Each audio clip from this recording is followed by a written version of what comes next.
ಶಾಸಕ ಸಿ ಪುಟ್ಟರಂಗಶೆಟ್ಟಿ ವಿರುದ್ಧ ನಿಜಗುಣರಾಜು ಆರೋಪದಲ್ಲಿ ಹುರುಳಿಲ್ಲ ಬಿಕೆ ರವಿಕುಮಾರ್.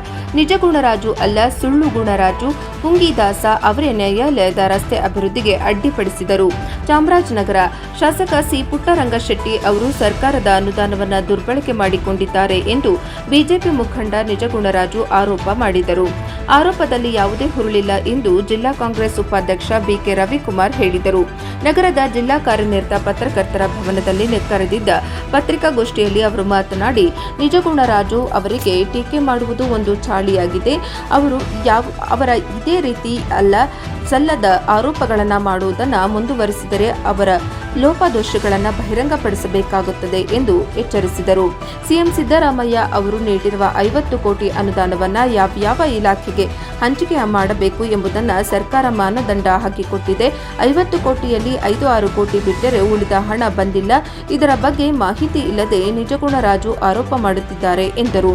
ಚೂಡಾ ಅಧ್ಯಕ್ಷ ಮಹಮ್ಮದ್ ಅಸ್ಟರ್, ತಾಲೂಕು ಗ್ಯಾರಂಟಿ ಯೋಜನೆ ಅಧ್ಯಕ್ಷ ಸೋಮೇಶ್ವರ್ ಮಾತನಾಡಿದರು.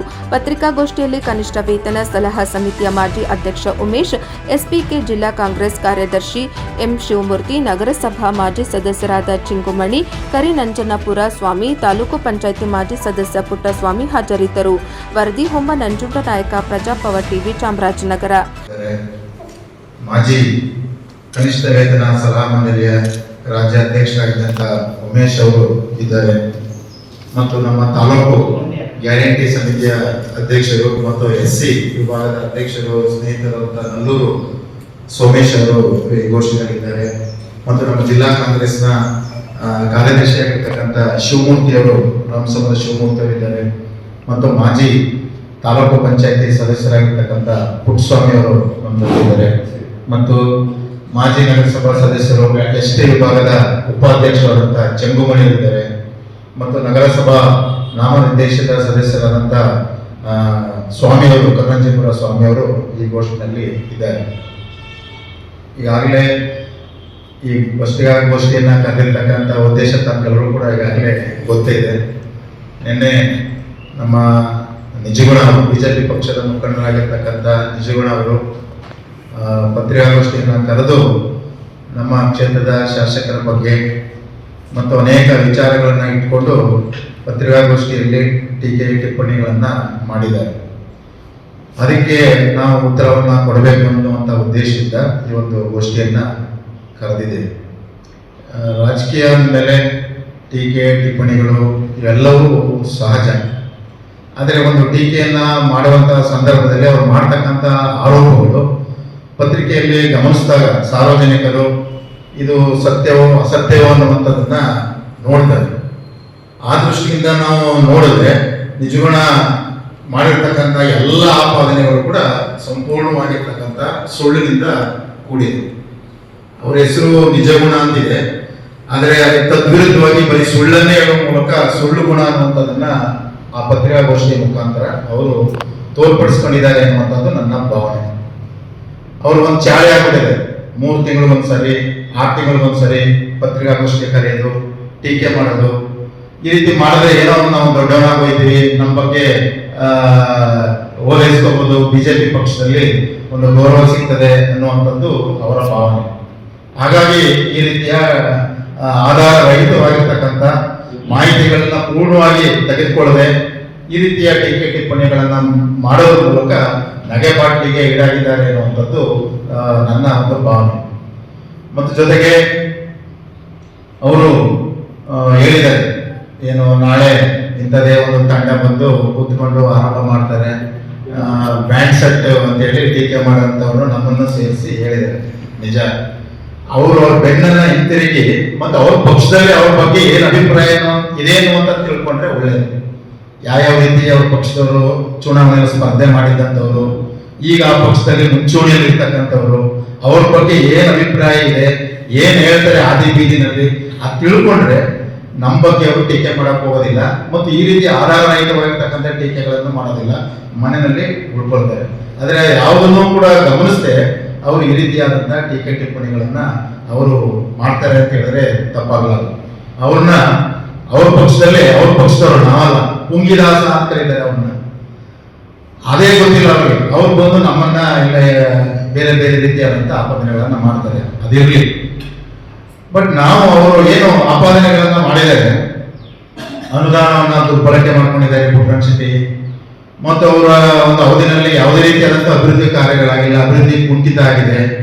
ಮತ್ತು SC/STಗಳಿಗೆ ಅನುದಾನವನ್ನು ದುರ್ಬಳಕೆ ಮಾಡಿಕೊಡದೆ ತಮಗೆ ಬೇಕಾದಂಥವರಿಗೆ ಹಿಂಬಾಲಕರಿಗೆ ಕೊಟ್ಟು ಕೆಲಸ ಮಾಡ್ಕೊಂಡಿದ್ದಾರೆ. ತಾವು ತೆಗೆದುಕೊಂಡಿರ್ತಕ್ಕಂಥ ಜಮೀನಿಗೆ 2 ಕೋಟಿ ರೂಪಾಯಿನ ಹಾಕೊಂಡು ರಸ್ತೆ ಮಾಡ್ಕೊಂಡಿದ್ದಾರೆ. ಅಲ್ಲಿ ತೆಗೆದುಕೊಂಡಿರ್ತಕ್ಕಂಥ ಜಮೀನು ಪಕ್ಕ ಸರ್ಕಾರಿ ಜಮೀನನ್ನ ಕಬಳಿಕೆ ಮಾಡಲಿಕ್ಕೆ ಪ್ರಯತ್ನ ಮಾಡ್ತಾ ಇದ್ದಾರೆ. ಹೀಗೆ ಅನೇಕ ಆಪಾದನೆಗಳನ್ನ ಅವರು ಮಾಡಿದ್ದಾರೆ. ಈಗ ಅವರು ಪ್ರಮುಖವಾಗಿ ಮಾಡಿರ್ತಕ್ಕಂಥದ್ದು 50 ಕೋಟಿ ರೂಪಾಯಿಗಳ ಒಂದು ವಿಶೇಷವಾಗಿರ್ತಕ್ಕಂಥ ಅನುದಾನ ಮುಖ್ಯಮಂತ್ರಿಗಳು ಎಲ್ಲ ಶಾಸಕರಿಗೂ ಕೂಡ ಕೊಟ್ಟಿದ್ದಾರೆ. ಅದರಲ್ಲಿ ಪುಟ್ಟರಂಗ ಶೆಟ್ಟಿಗೂ ಕೂಡ ಬಂದಿದೆ.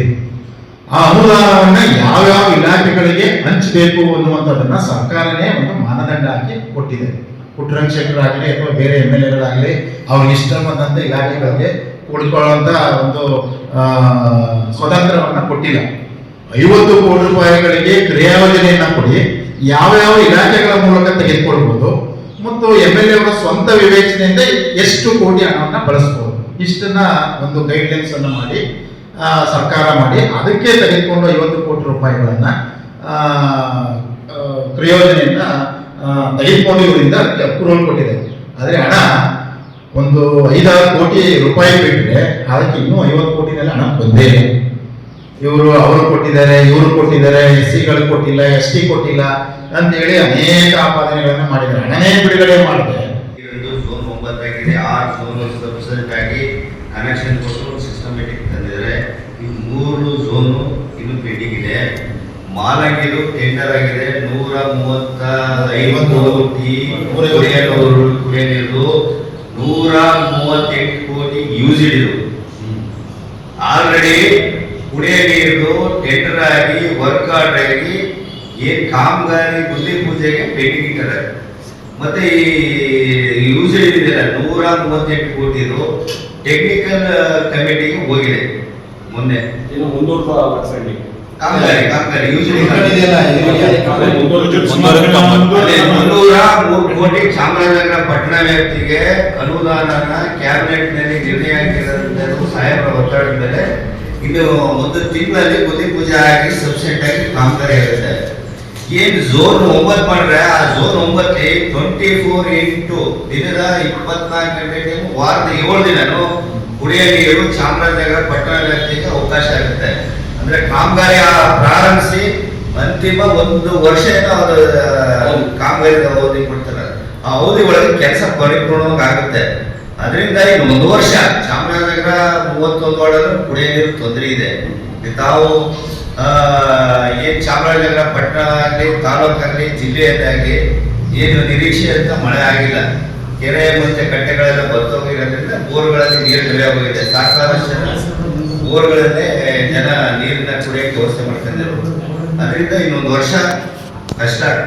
ಆದ್ಮೇಲೆ KSRTC ಬಸ್ ಸ್ಟ್ಯಾಂಡ್ 136 ಕೋಟಿ ಅದು DPR ರೆಡಿ ಆಗಿದೆ, ಅದು ಸ್ಥಳಾಂತರ ಆಗುತ್ತೆ. ಸ್ಟೇಡಿಯಂಗೆ 12 ಕೋಟಿ ಬಿಡುಗಡೆ ಮಾಡಿದ್ರೆ ಇಲ್ಲಿ ಸಾಕಾದಷ್ಟು. ಆಮೇಲೆ ನಮ್ಮ ಶಾಸಕರ ವಿಚಾರ ಹೇಳಿದ್ರೆ 7 ಕೋಟಿ 8 ಕೋಟಿ 10 ಕೋಟಿ ಕಾಮಗಾರಿನ ಬುದ್ಧಿ ಪೂಜೆ ಮಾಡ್ತಾರೆ. ಯಾವುದೋ ಒಂದು ಪತ್ರಿಕೆಯಲ್ಲಿ ಬರುತ್ತೆ ಅಷ್ಟೇ, ಪ್ರಚಾರಕ್ಕೆ ತರ್ತಾ ಇಲ್ಲ. ಮುಂದಿನ ದಿನಗಳಲ್ಲಿ ವಿರೋಧ ಪಕ್ಷದವರಿಗೆ ಯಾವ ಕಾಮಗಾರಿ ಇರುತ್ತೆ ಅದನ್ನೆಲ್ಲ ಪ್ರಚಾರ ಪಡಿಸಿ ಚಾಮರಾಜನಗರ ಜನತೆಗೆ ಶಾಸಕರು ಪರಿಪೂರ್ಣವಾಗಿ ಕೆಲಸ ಮಾಡ್ತಾರೆ ಅಂತ ನಾವು ತಿಳಿಸೋ ಕೆಲಸನ ಮಾಡ್ತೀವಿ. ಗ್ರಾಮೀಣ ಭಾಗದಲ್ಲಿ ಗ್ರಾಮ ಪಂಚಾಯತಿ ಜಿಲ್ಲಾ ಪಂಚಾಯತಿ SCP TSP ವಿಶೇಷ ಅನುದಾನಗಳು ಇರೋದ್ರಿಂದ ಇವತ್ತು ಎಲ್ಲ ಹಳ್ಳಿಗಳಲ್ಲಿ ಎಲ್ಲರೂ ಕೂಡ ಕಾಂಪ್ಲೀಟ್ ಮಾಡಿದ್ದಾರೆ. ಸೊ ನೀವು ಹೇಳಿದ್ರೆ ನಗರ ಪ್ರದೇಶದಲ್ಲಿ ಅನುದಾನ ಕಮ್ಮಿ ಇರೋದ್ರಿಂದ ಸೊ ಅದು ಸ್ವಲ್ಪ ಅಡ್ಡಾಗಿದೆ. ಅದಕ್ಕೆ ವಿಶೇಷ ಅನುದಾನ ತರೋದಿಲ್ಲ ಶಾಸಕರಾಗಲೇ ಕೆಲಸ ಮಾಡ್ತಾರೆ.